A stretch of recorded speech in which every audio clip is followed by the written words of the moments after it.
A lot of this isn't going to make sense to you, and I'm sorry about that. I'm just going to start at the beginning, with the house.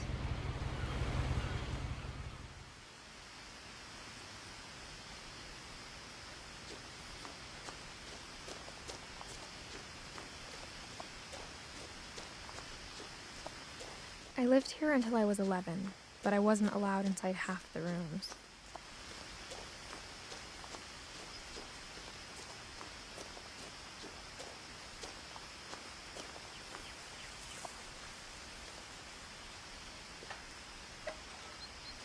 Inside the mailbox were bills from 7 years ago, marked urgent, open immediately.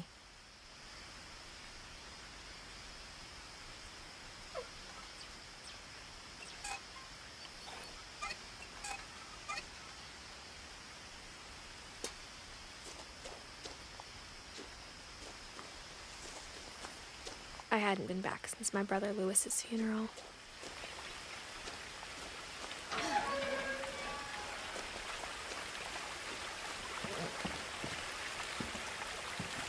In her will, my mother left me a key, but didn't tell me what it unlocked. Maybe she thought I'd know. Or she thought that the mystery would be enough to bring me back.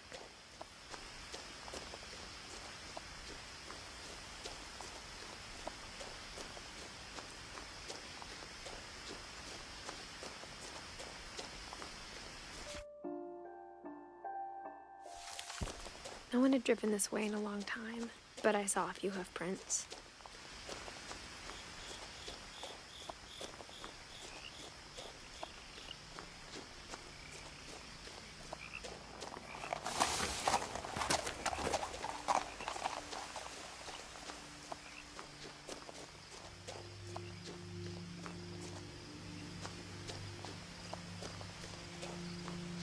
The truth is, even after I inherited the house, I never thought I'd come back to it. But now I had questions about my family that only the house knew the answers to.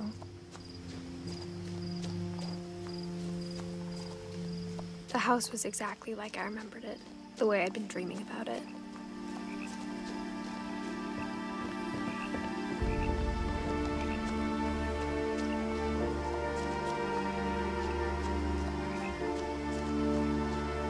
As a child, the house made me uncomfortable in a way I couldn't put into words.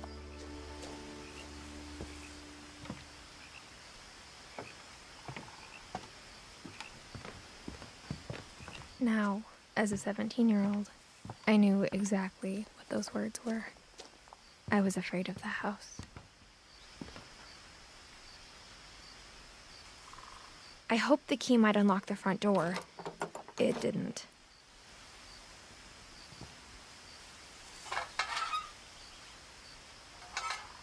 Looking in, I felt like the house itself had been waiting for me.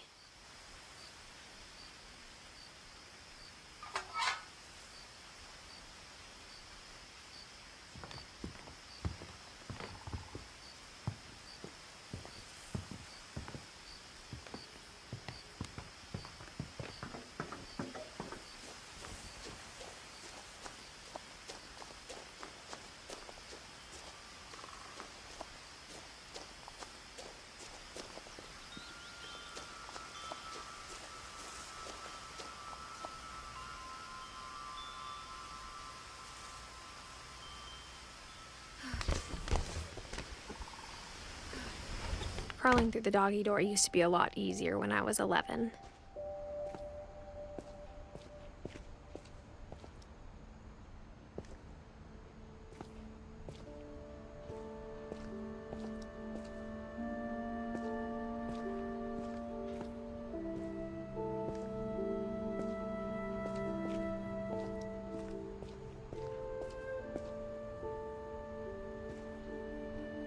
The power had been turned off the night we left. For the first time in years,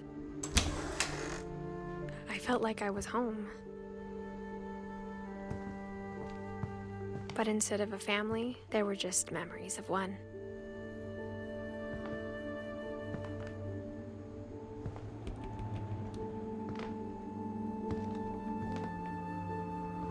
Like how after Louis started working at the cannery, we all got sick of eating salmon. Except our cat, Molly.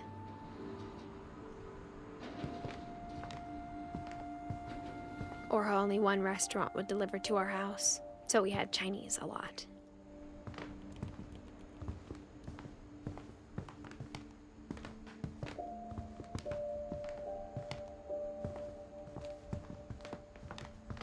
Nothing in the house looked abnormal. There was just too much of it, like a smile with too many teeth.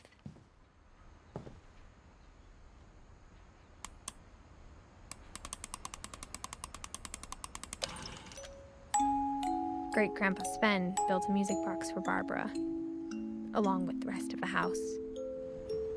Mom always told me to stay out of the basement, so I wasn't too surprised when the key didn't fit.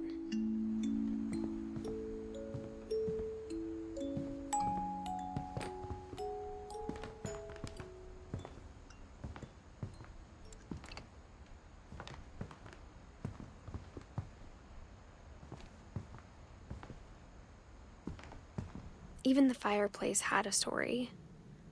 Edie told me the bricks came from the original house, after it sank.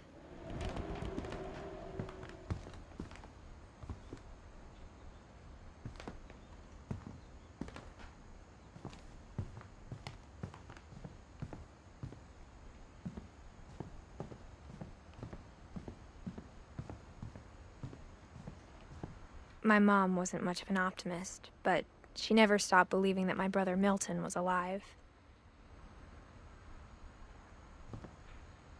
A lot of things got left behind in the whirlwind of that last night.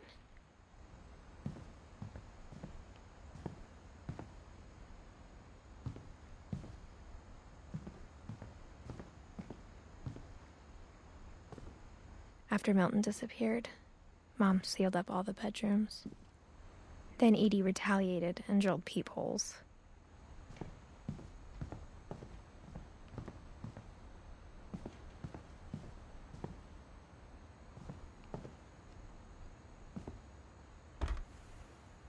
My Grandpa Sam spent 7 years sharing a room with his dead brother, Calvin.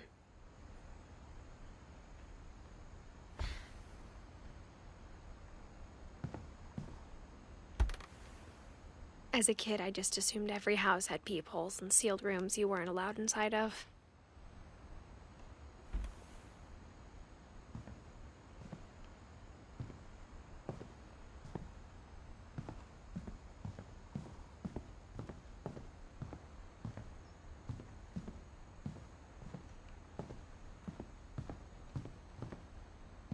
I spent a lot of time playing in Great Uncle Walter's room. I think my mom sometimes regretted not sealing it up.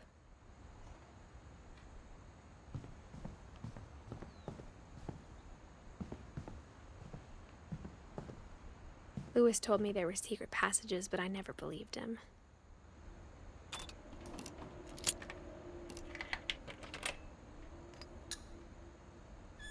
Turns out, my mom was really good at keeping secrets.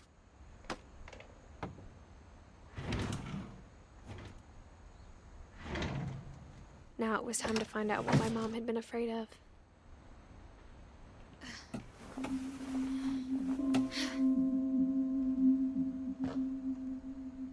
Reading this, maybe it sounds like I had a plan. From the paintings on the wall, it was clear my brother Milton had been here before me.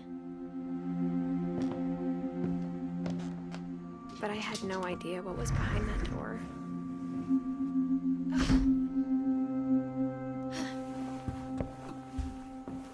Just like I had no idea where all this was gonna lead.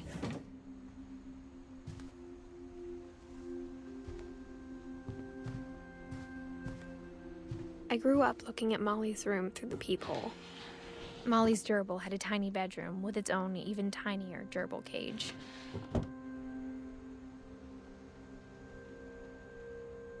Being inside for the first time, I felt like I'd stepped behind a painting.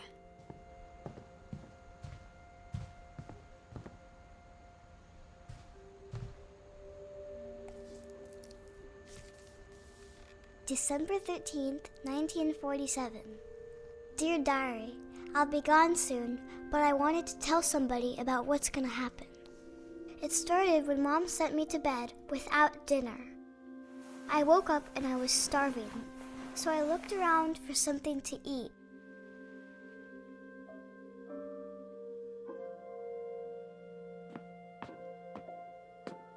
The gerbil food was dry, but I didn't mind it.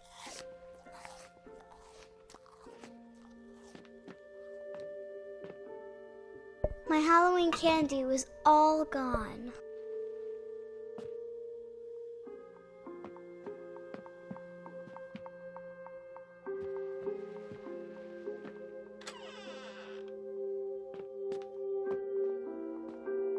I kept eating and eating.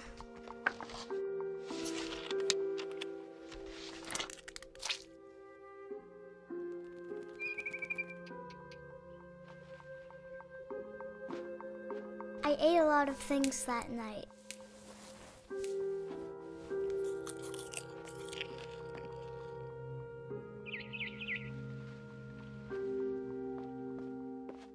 Then I heard chirping outside my window. It was a barn swallow going back to her nest. I reached out for her.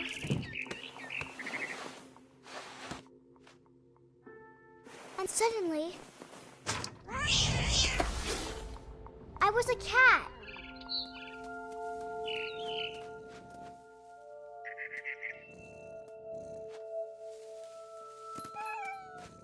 I tried to be quiet, but the bird was really scared.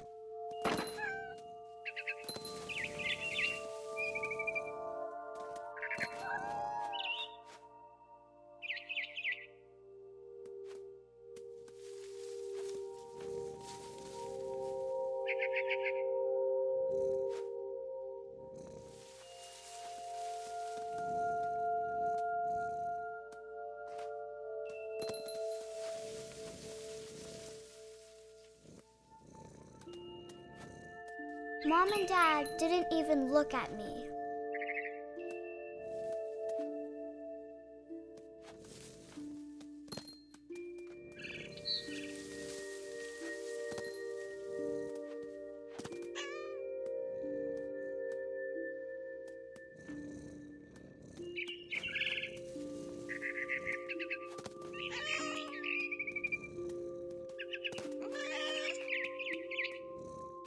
I jumped and I almost got her.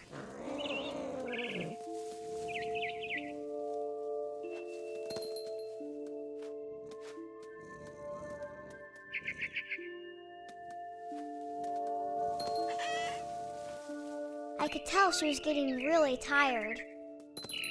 Now I was up in the big tree. I promised Dad I wouldn't climb it anymore. All I cared about was eating that mama bird.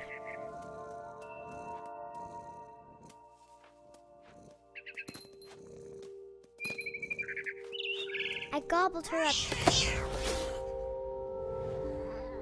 And suddenly, I was an owl. First, all I heard was the wind. Then I heard little teeth nibbling in the grass.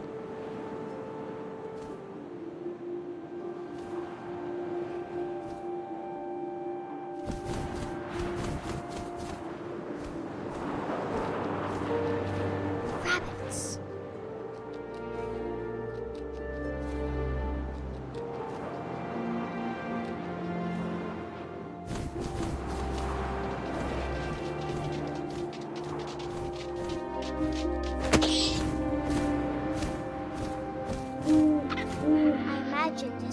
Looking up and seeing mine through my talons. I swallowed him up, and I didn't chew one bit. Then I flew off to find something bigger.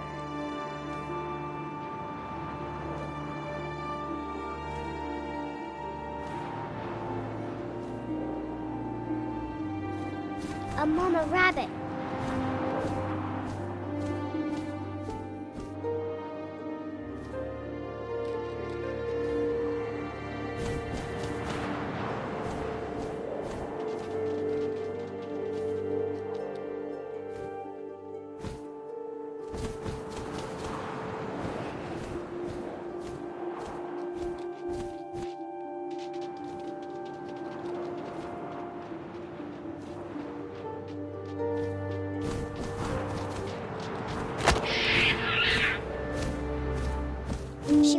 too big to carry.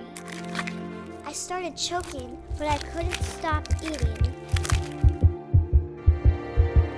And suddenly, I was a shark.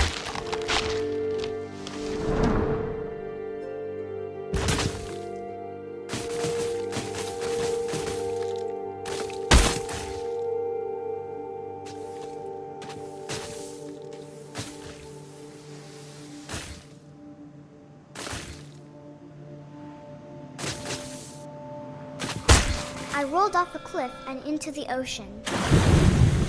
Now, I was hungrier than ever.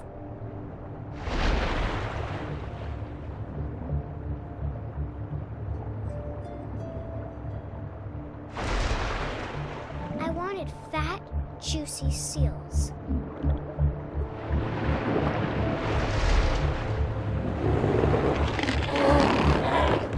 I tore off her flipper, and it tasted really good.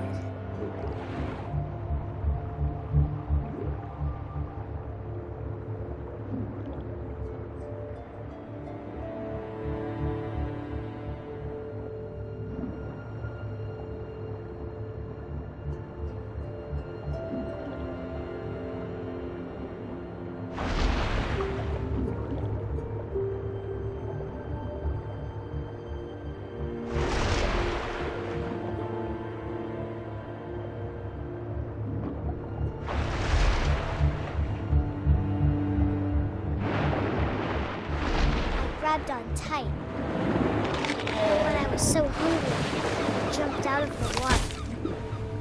When I opened my eyes, everything had changed.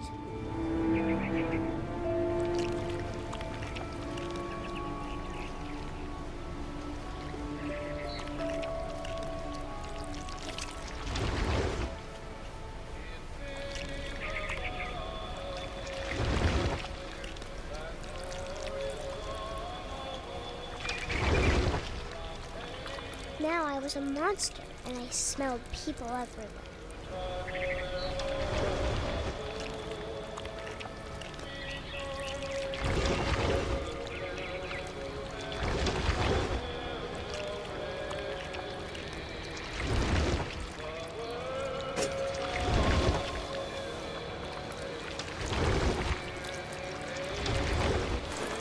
I was big, but I moved real quiet.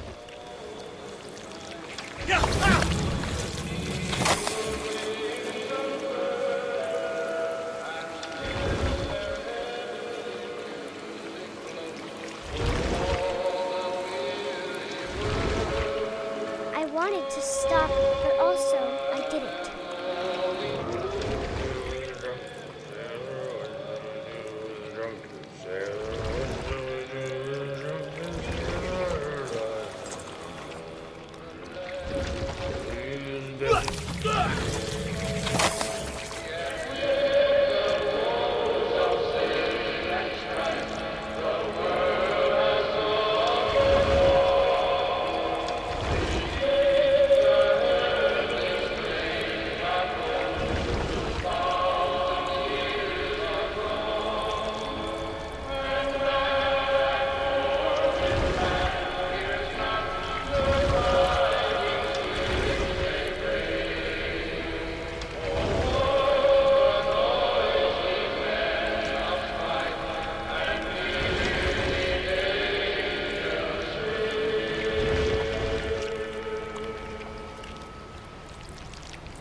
Passenger, I was still hungry.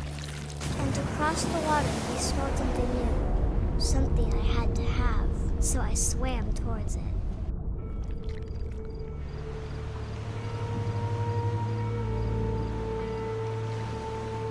I slithered onto the sand, and the good smell went into an old pipe.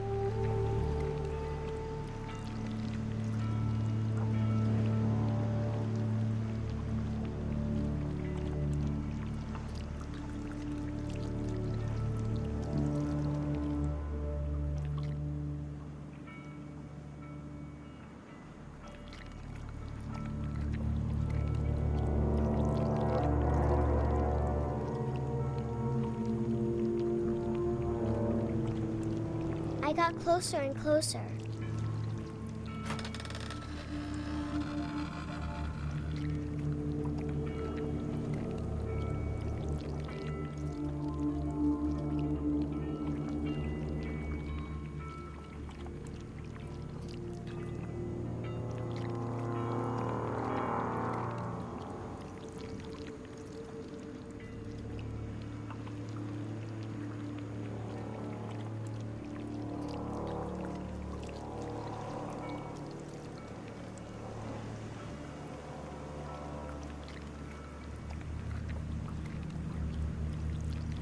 All of my stomach started growling. And suddenly, I was me again. I held my breath for a long time, but I couldn't hear anything. I think it's waiting for me to fall asleep. But it's not going to wait much longer. It needs to feed, and we both know I will be delicious.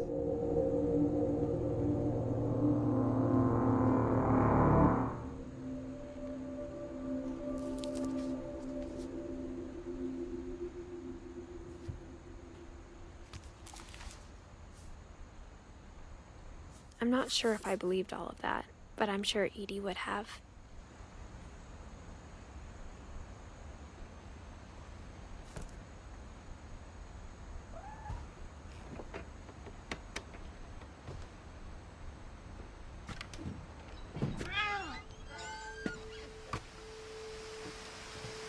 This will be obvious later, but my mom never told me any of these stories.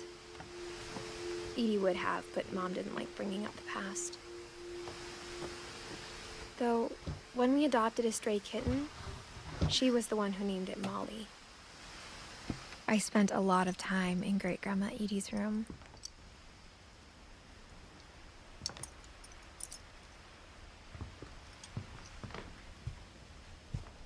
Her room was like a museum. For 500 years, the Finches have been famous throughout Norway for their fortune and misfortune.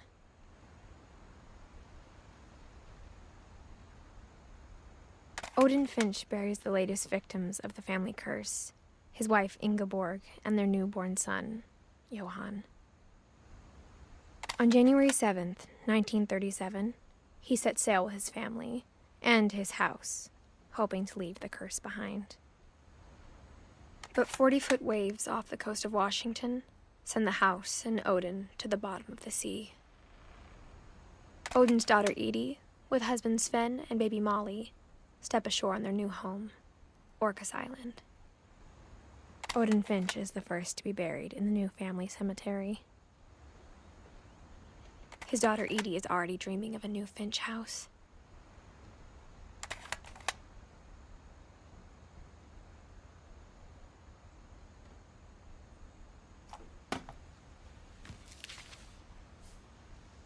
Whatever's wrong with this family, it goes back a long ways.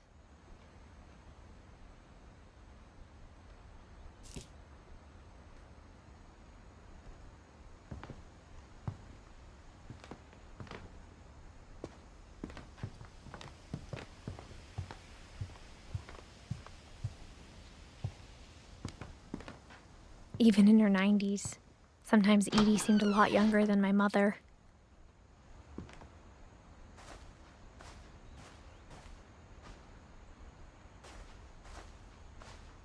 The only trace Grandpa Sam's first wife, Kay, left on the house was the pink bathroom.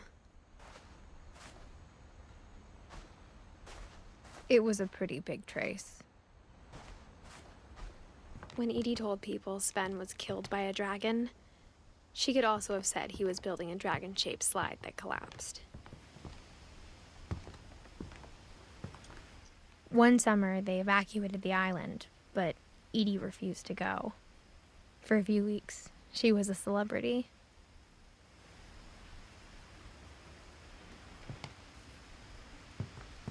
Edie gave a big interview about a mole man living under the Finch house. My mom was furious. Edie knit me a new pair of gloves every year, just in time to replace the old ones. Louis died a week before we left, but Edie had already started to memorialize him.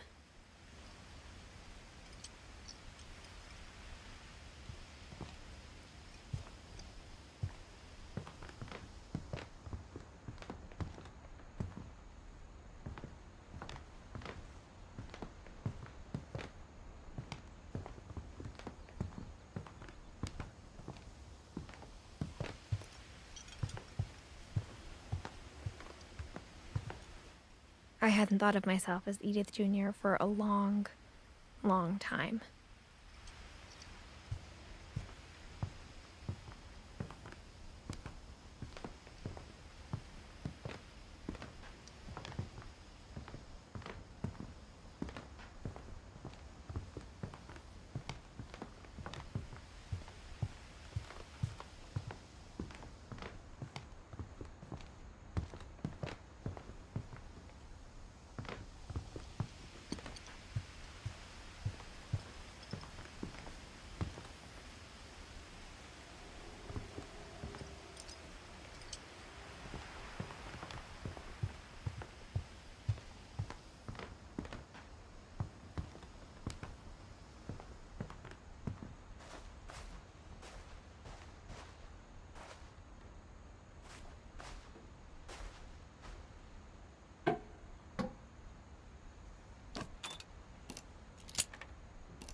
There's a secret in this bathroom. It's in the last place you would look.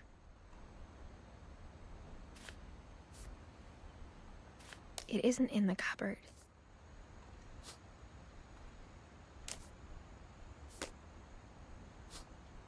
It's hidden in this book.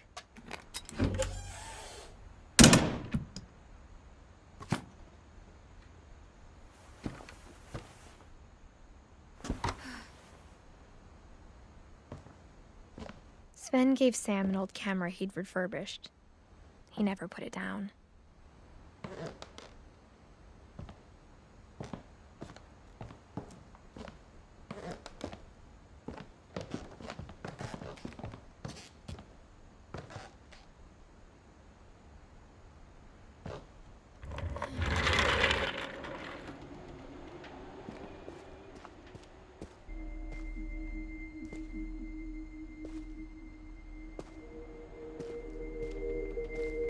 I knew Grandpa Sam had a twin, and that he never talked about him.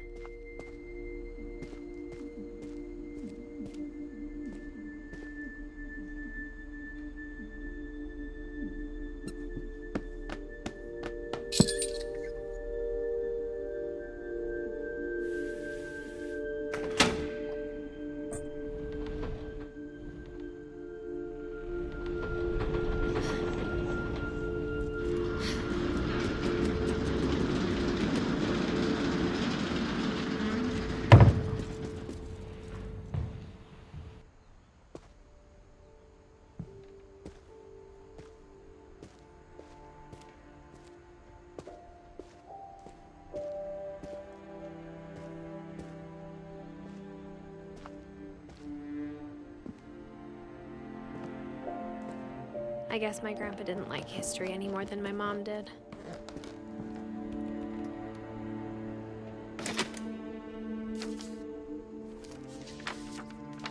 How I Want to Remember My Brother by Sam Finch.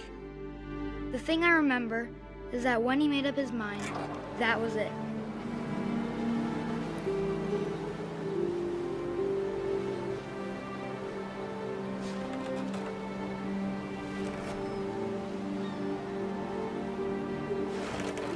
My brother said he'd die before he ate another mushroom.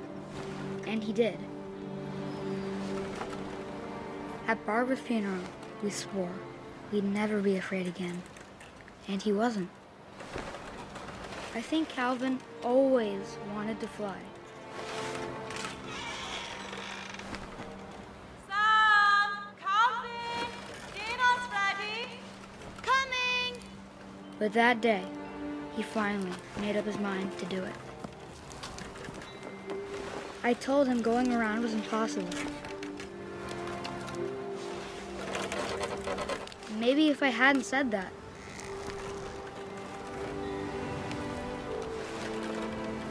Calvin! I'm not gonna tell you again! maybe if the wind hadn't picked up, then maybe he'd still be here. But I doubt it. I think he'd already made up his mind. That's what I want to remember about my brother.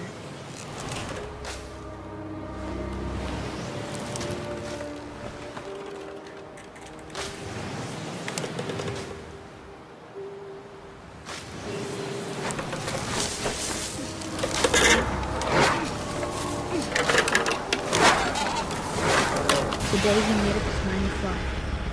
And he did.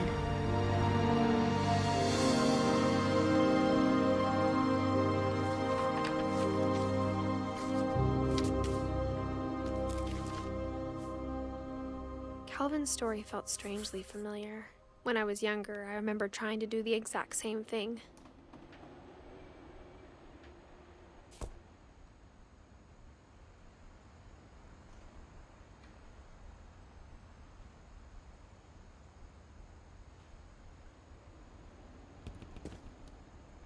After the funeral, Edie roped off Calvin's half of the room.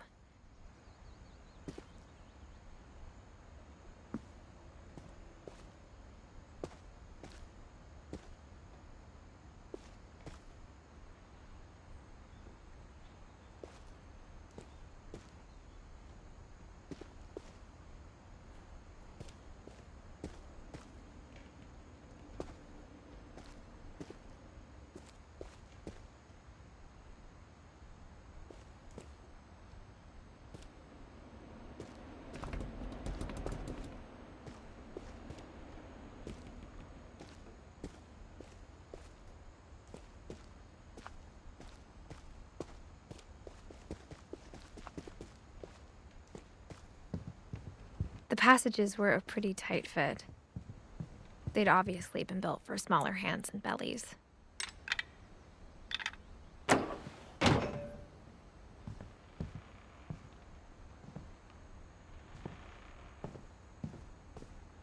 Mom must have locked the third floor stairs on the night we left.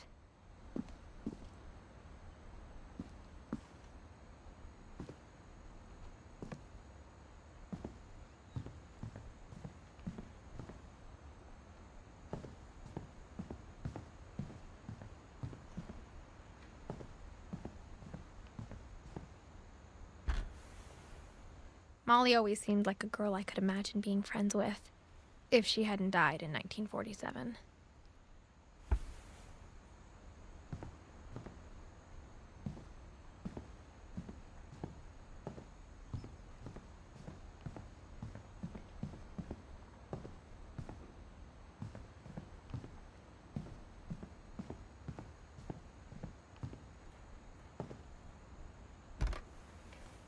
Barbara was a child star for 2 years, until America grew out of it.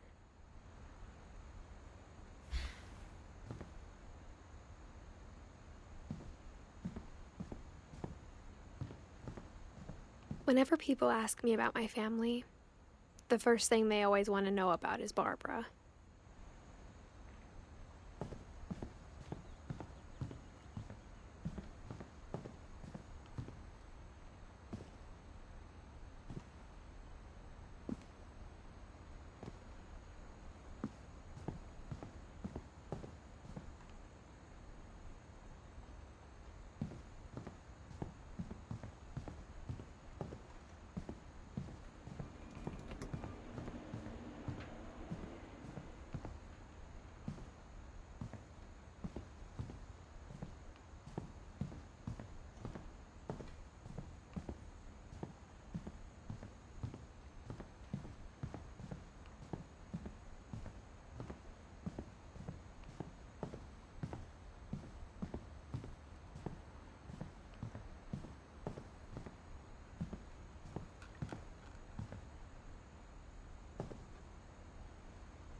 The last time I was in Edith Sr.'s room, I was 10 and she was painting my portrait.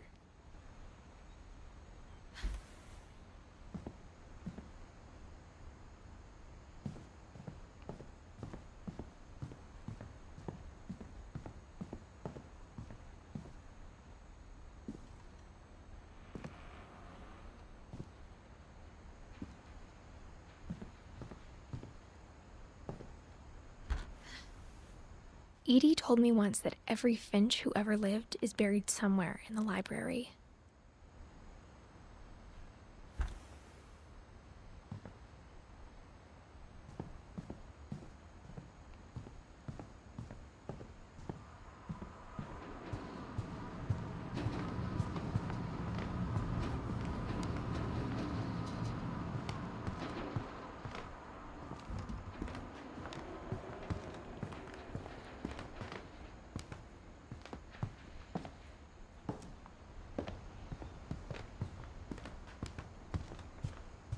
The table was still a wreck from the night we left.